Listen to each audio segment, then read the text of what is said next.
Wakey, wakey, rise and shine. Good down, go. Good Anderson, go. Barber, go. Good Olsop, go. Good Barber, go. Good Bagan, go. Good Bouldering, go. Campbell, go. What is a corporal? Tell you what a corporal is, all right? Oh, he's not a bad sort of chap, average, and as long as you don't get into too much trouble. He's got a hell of a hard job. Everybody's come straight in and fresh. He's got to pull them in army thinking. Must have discipline. You get used to it after a while. It goes in one ear and then out the other. He's there to show us, to set an example. Come through one at a time. Righto, as you're ready. Down on your back. Remember, crawl through, watch the wire. Slowly, don't make a noise. At the same time, remember, the blokes are behind you and they are giving you covering fire. Lift the wire up. Don't jerk it up. If there are any tins on the wire with pebbles in it, you will make a noise. There's an alarm system. Watch them. Watch for all these things. Noise. If you are heard, the enemy will be firing at you. Remember it. And what kind of an obstacle is this one? Man-made. A man-made obstacle. In other words, an unnatural obstacle. So therefore it will be covered by fire, one sort or another. Righto, straight through, roll over onto your tummy and crawl forward into the drain. Keep crawling forward. And righto, next man. You get sick of getting told the same thing day after day, but that's the only way it'll sink in, I suppose. Again, we still take care, a lot of care, for noise. This is his team now. To be trained, molded into a unit which eventually will be able to act automatically as one man. Down there, and if it's got studded boots or anything, gravel makes a noise, can be picked up by the enemy, and he'll have a fair idea as to who's made that noise, because he knows that bunny rabbits don't run around with hobnail boots on. You should know what he's doing, and you shouldn't question, what he says to do. You should do it straight away and you get by better. One man in the section would lay across that wire. The remainder just run across. Don't think that you are alone. This could be happening in 3 or 4 different places at once, so you are not alone. So don't worry about the enemy as far as that goes. You're not on your Pat Malone. Don't be frightened if you're the man picked to lay across that wire.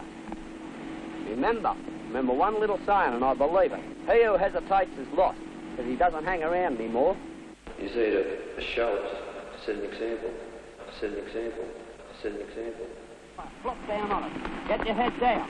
We'll run over you on his pack. Right. Come on, you've been caught now. Get going. Move, move. Go on. Oh, the last man get up. There you go. Go on.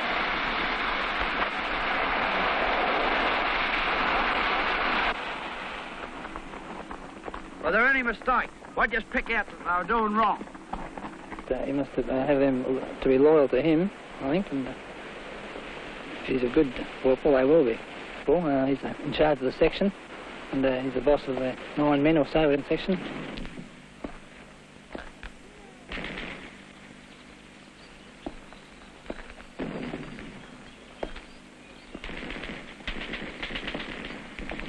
Righto, close in on me. 5 minutes, mate.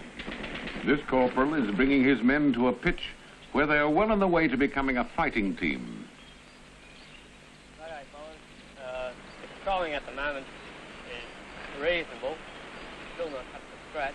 Possibly a corporal has more men under direct command than anyone else. The strategy of a campaign may be visualized by generals, but in the last analysis, it is the corporal who commands the final face-to-face action. Carries your weapons. It's not a baby. You don't cradle it in your arm. You carry it in the ready position at all times. Finally, they are a team, trained and competent. As each problem is encountered, every man slips smoothly into a predetermined action.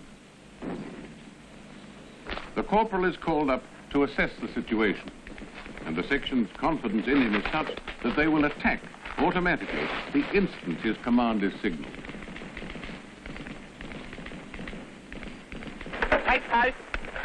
A corporal of the artillery, a bombardier, is expected, under certain circumstances, to take complete control of a gun. Bringing a gun like this into action, clearing the fire arc, setting out the weapon pits, and taking control of the ammunition, maintaining the gun before, during, and after firing. All this is a tremendous responsibility for a young lad. To the 6 men he's responsible for, he's a mate named John. But his knowledge and experience receive the tribute of instant obedience to every order he calls. Hands out. All bearings, angles of sight, and so on are passed through him, and he is constantly on the alert to check an order where there is any element of doubt. 4900. 4900. Number 1, check range. Number 1, 5900. 5900. Number 1, just fire. What he does has to be right. There's no room for error, or lives will be lost. And there will be no error. This is the way he's trained. This is his daily work. Ready? Number 1, fire.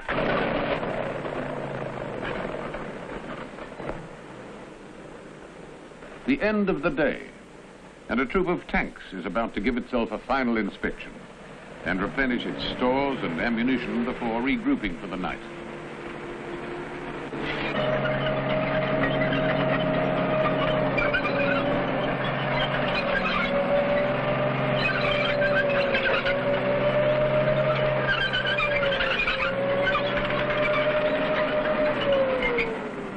The corporal, or jock as he's known to his crew, is in sole charge of one of the troop's 3 tanks. $100,000 is a mighty expensive vehicle to be under one man's control, but Jock's just the one man for the job. Jock's men respect him. He's their constant mentor.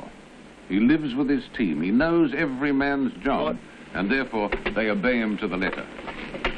A tank crew is a team, and their corporal is their captain.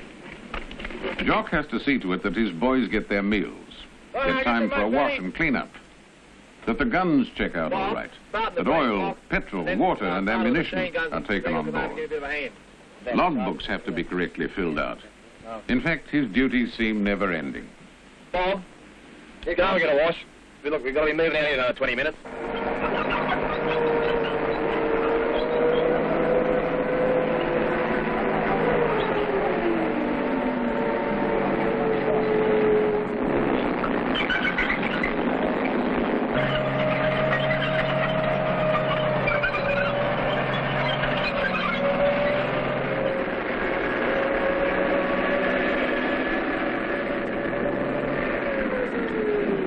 Quiet, competent, respected. That he is the right man for the job is acknowledged by his mates. This is perhaps the highest tribute to the tank corporal. The defense position's good. All's right with his world.